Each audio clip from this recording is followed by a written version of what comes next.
In today's video, I'm going to teach you how to add a button in Google Sites. A button is a clear, eye-catching way to guide visitors to an important destination, like a contact form, a sign-up page, or a downloadable file.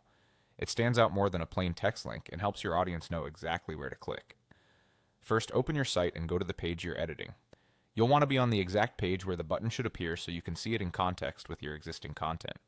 When you're in editing mode, the Google Sites interface shows a right-hand sidebar and a main canvas where your page content lives.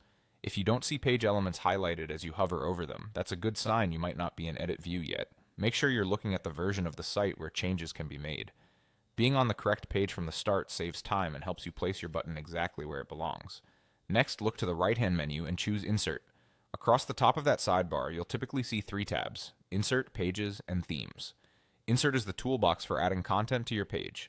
This is where you'll find common components like text boxes, images, and layouts. Selecting Insert focuses the panel on elements you can drop into the page, making it the right place to work when you want a clickable call to action. If the panel is narrow, don't worry. Scrolling reveals more options, and components are grouped so you can quickly spot what you need. Now click Button. In the Insert panel, Button appears as one of the content options. When you select it, Google Sites opens a small prompt dedicated to creating your button. This prompt typically includes a space for the button's label and an area for its destination link, which can point to an internal page on your site or an external URL. The label is what your visitors will read on the button, so concise, action-oriented text works best. The destination ensures that when someone clicks, they land exactly where you intend. After this prompt, your new button appears on the page, ready to sit alongside your text and images. As you work, keep clarity and consistency in mind.